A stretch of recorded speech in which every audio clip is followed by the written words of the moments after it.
Hi, I'm Steve Pond from TheWrap. We're here at the Toronto Film Festival, and I am pleased to introduce Morgan Neville and Pharrell Williams from Piece by Piece, which must be the world's first Lego documentary.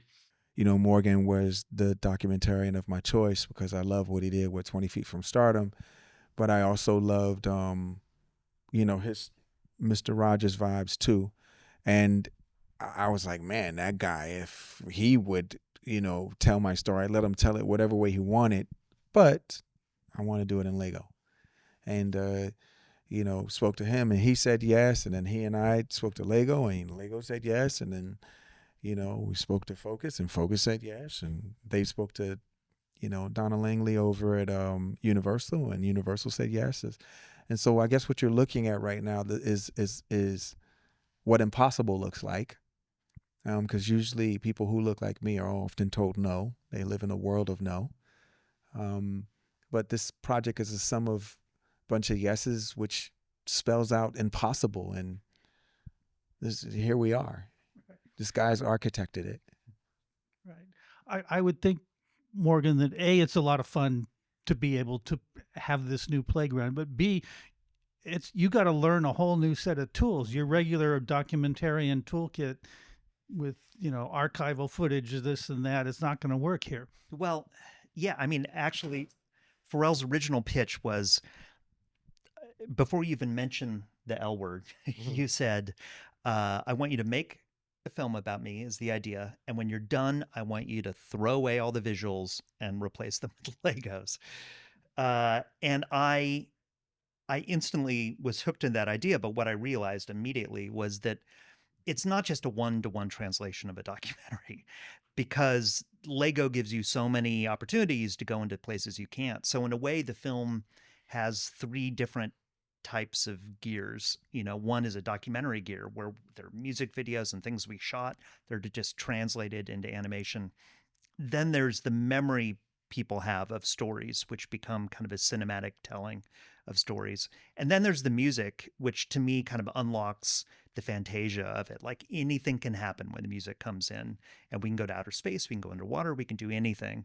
And so that liberation for me as somebody who's normally stuck in the real world was so exciting to just play and open up a door and be like, oh, we can go through this door and that leads to more doors, and let's just keep going and see how far we can take it. Yeah. Pharrell, speaking of music, I mean, you wrote a new song specifically for the movie. Is it a different process when you're saying, all right, I have to come up with a new song that's going to be in this Lego movie about me? No, I think my process always remains the same. I think if anything, um, I just sort of doubled down on what I needed to do because this was like a film that was about my life and how I look at life. But it's also a film about like, having a dream or having a goal and building it piece by piece. And so the song's about like having a vision for something that you want to build and doing it piece by piece. I mean, and Pharrell wrote several songs for the film. Yeah. I mean, I think in the beginning we had talked about a song for the end, but then when you got hooked in, you just kept sending music. Yeah. Which was great. Yeah. Then it became abundantly clear. I mean, I would imagine there's a part of your brain that shifts into music mode pretty much automatically, right? All the time. I'm very grateful to the universe for that. So were there parts of the film that it's like that you had the most challenge to figure out how to make this work in this format in Lego? Not really. I'm trying to think. I mean, it's interesting because the documentary brain and the animation brain are the opposite from each other. Because animation is about control. You get to decide every detail of everything. And in documentary, you have so little control about the world. And so I both wanted to preserve the friction of documentary that you can't necessarily get the right shot or put the camera where you want it or decide what the walls look like. And like, let's get that kind of the flaws of that into animation, and the handheld and the out of focus and all the stuff we were playing with, and the animation people, it was like blowing their minds as we were all working together, and we had a lot of very talented people working in animation, including Howard Baker, who was our animation director, and we worked very closely together for years. Um, but I think more than anything, it was just kind of dreaming bigger, the idea that, oh, we can just solve this problem by going through a wall, or, so many things we could just say visually that we didn't have to say out loud. And to me, that was so incredibly liberating. I would love to do more. Yeah. For for you, I mean, this okay, it's Lego and all of that, but you're going pretty deep here about your life, your struggles, all of that. I mean, going through this process, making this movie, do you feel like, you learn things about yourself? This process was incredibly therapeutic. I think Morgan asked the right questions, not only of me, but like people who have experiences with me. And, for him to just sort of look across all of the information and look, all of the information and my life as the subject, I think he did a really, really, really good job.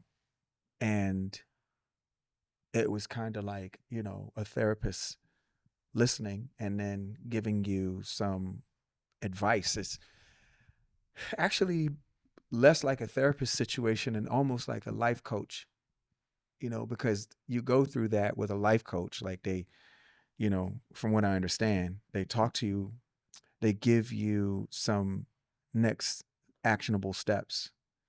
And I feel like that's kind of like what this turned out to be. It's like, there's a couple of themes here. Number one,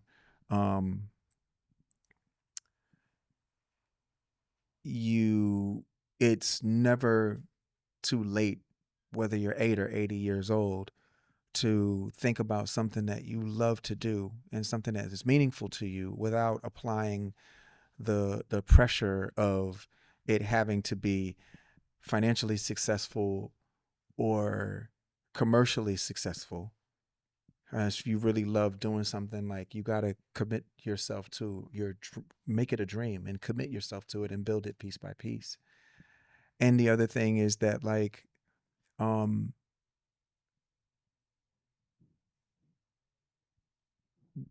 be who you are on the inside, regardless to the projections that people around you or your environment, regardless to the boxes they try to place you in. Be who you're going to be. And they'll catch on or they won't. And it's okay. It's waiting to be accepted by everyone else is actually a waste of your time and space. Like, just be. We're that word is very interesting. Human being. I think you've heard me say this before. Like, we're not human been or human gonna be. Right? The time is now, and now is better than never. Be. Like, be. Exist. And if they don't get it, that's okay. They'll figure it out later. But you got to be on your timeline. And that's the other thing that this film does really well is it's okay to be you, even if they don't get it. The misfit, the outcast, the weirdo, all of that. You're all these things until you be yourself and you give context of what you are by being yourself. And it's funny, like, you're a weirdo until you become an artist and you do the artwork, or you of whatever discipline. Then all of a sudden now you're eclectic. You're not weird or a misfit or an outcast. You're, a bit sophisticated and avant-garde. I mean, what was to the average person looking at Picasso's work when he was young is, what is this scribble, or Jackson Pollock?